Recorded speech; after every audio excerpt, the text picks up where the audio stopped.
Hi పిల్లలు, ఎలా ఉన్నారు? మళ్ళీ కలిసాం. మోషే కథ ఎంత అద్భుతంగా ఉందో కదా! ఈరోజు మనం దేవుడు తన ప్రజలను రక్షించడానికి ఎంత గొప్ప శక్తులు చూపించాడో ఒక చాలా గొప్ప కథను విందాం. సరేనా? అందరూ రెడీనా? చక్కగా కూర్చొని వినండి మరి. అదెప్పుడంటే చాలా చాలా కాలం క్రితమండి. మోషే తన అన్న అహరోనుతో కలిసి ఐగుప్తు దేశానికి వెళ్ళాడు. మీకు ఐగుప్తు రాజు ఫరో గుర్తున్నాడా? మోషే అహరోను చాలా ధైర్యంగా ఫరో దగ్గరికి వెళ్లారు.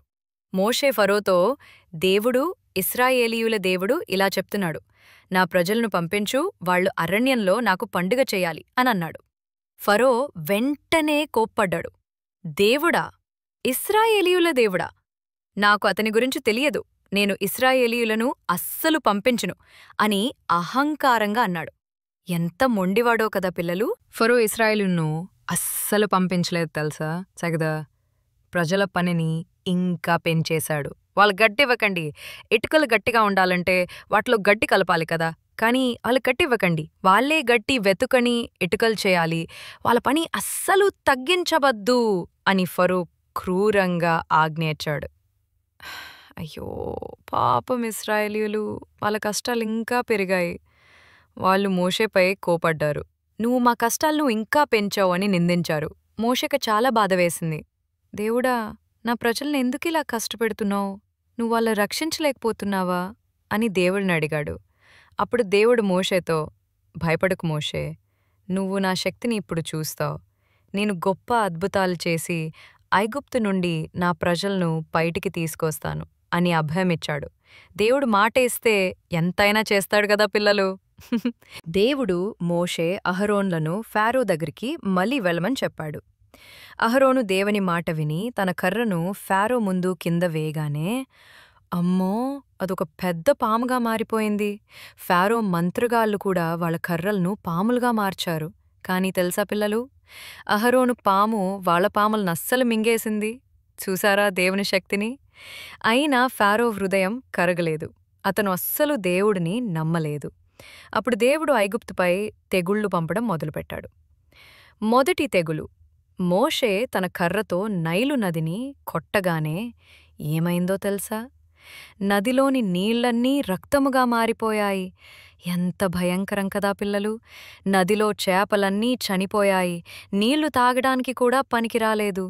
ఐగుప్తీయులు తాగడానికి నీళ్లు లేక చాలా కష్టపడ్డారు. వారందరూ బాధపడ్డారు. అయినా ఫారో మాత్రం, నేను దేవుని మాట వినను అని మొండిగా ఉన్నాడు. దేవుని మాట వినకపోవడంతో దేవుడింక భయంకరమైన తెగులు పంపాడు. రెండవ తెగులు, దేవుడు ఐగుప్తు నిండా కప్పలను పంపాడు. కప్పలు ఇళ్లలోకి, పడక గదుల్లోకి, ఎక్కడ చూసినా కప్పలే. ఊహించుకోండి పిల్లలు, మీ బెడ్ మీద కప్పలుంటే ఎంత అసహ్యమో. ఫారోకు కూడా కప్పలు ఇష్టం లేక, దయచేసి కప్పలను తీసివేయమని మీ దేవుణ్ణి అడగండి అని మోషేతో అన్నాడు. మోషే ప్రార్థించగానే కప్పలు చనిపోయినాయి. అయినా ఫారో, నేను వదలను అన్నాడు. అతని మొండితనం తగ్గలేదు. మూడవ తెగులు, దేవుడు దోమలను పంపాడు. మట్టి అంతా దోమలుగా మారింది. మనుషులపై, జంతువులపై దోమలే దోమలు. ఎంత బాధో కదా పిల్లలు!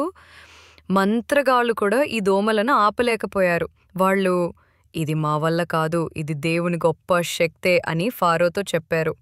అయినా ఫారో హృదయం అస్సలు కరగలేదు. దేవుని శక్తిని ఎంత స్పష్టంగా చూస్తున్నాం కదా. దేవుడి మాట ఫారో ఇంకా వినకపోవడంతో ఆయన మరింత భయంకరమైన తెగులు పంపాడు. దేవుడు ఐగుప్తు నిండా ఈగలను పంపాడు. ఇళ్లన్నీ ఈగలతో నిండిపోయాయి. ఆశ్చర్యమేంటో తెలుసా పిల్లు? ఇశ్రాయేలు ఉండే ప్రదేశంలో మాత్రం ఒక్క ఈగ కూడా లేదు. చూసారా, దేవుడు తన ప్రజల్ని ఎలా కాపాడాడో. ఐగుప్తీయులు మాత్రమే కష్టపడ్డారు. అప్పుడు ఫారోని, సరే మీ దేవుడికి పండుగ చేసుకోండి, కాని ఇక్కడే అన్నాడు. మోషే వెళ్ళిపోయాడు. తెగులు ఆగిపోయింది. కాని ఫారో మళ్లీ తన మాట మార్చుకున్నాడు. ఎంత నమ్మకద్రోహమో కదా! తర్వాత దేవుడు ఐగుప్తులోని జంతువులకు వ్యాధిని పంపాడు. గుర్రాలు, గాడిదలు, ఒంటెలు, ఆవులు, గొర్రెలు అన్నీ చాలా చనిపోయి పాపం. కాని ఇశ్రాయేలు జంతువులకు ఏమీ కాలేదు. ఎంత వింత కదా! అయినా ఫారో హృదయం కఠినంగానే ఉంది. ఆ తర్వాత మోషే అహరోన్ల ద్వారా దేవుడు ప్రజల మీద కురుపులు పంపాడు. ఆ కురుపులు మనుష్యులపై జంతువులపై చాలా బాధగా ఉండేవి. మంత్రగాళ్లు కూడా ఈ వ్యాధితో బాధపడ్డారు. దేవుని గొప్ప శక్తిని ఎవరు ఆపలేరు కదా. అయినా ఫారో హృదయం ఇంకా కరగలేదు. దేవుని మాట ఫారో అప్పటికీ వినకపోవడంతో దేవుడు చాలా భయంకరమైన తెగుళ్లు పంపాడు. ఆకాశం నుండి వడగళ్లు కురిశాయి. మంటతో కూడిన పెద్ద పెద్ద వడగళ్లు. పొలాల్లో ఉన్న మనుషులు, జంతువులు, చెట్లు అన్నీ నాశనమయ్యాయి. చాలా పెద్ద నష్టం జరిగింది.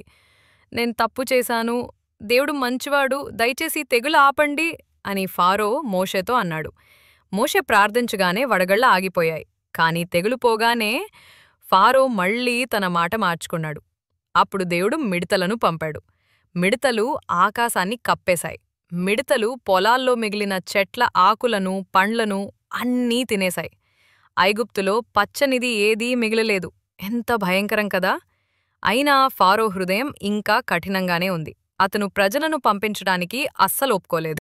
దేవుని మాట ఫరో ఇంకా వినలేదు. దేవుడు ఐగుప్తు నిండా చిక్కటి చీకటిని పంపాడు. 3 రోజుల పాటు ఐగుప్తు అంతా చిక్కటి చీకటి. ఒకరికొకరు కనిపించలేదు, కదల్లేకపోయారు. ఎంత భయంగా ఉంటుందో కదా. కాని ఆశ్చర్యమేంటో తెలుసా? ఇశ్రాయేలీయులు ఉండే చోట మాత్రం వెలుగు ఉంది. దేవుడు తన ప్రజలను ఎంత స్పష్టంగా కాపాడుతున్నాడో చూశారా? అయినా ఫరో, మీరు వెళ్ళండి, కాని మీ గొర్రెలు, ఆవులు ఇక్కడే ఉండాలి అన్నాడు. మోషే, లేదు, మేమంతా వెళ్తాం అని ఎంత ధైర్యంగా చెప్పాడో కదా.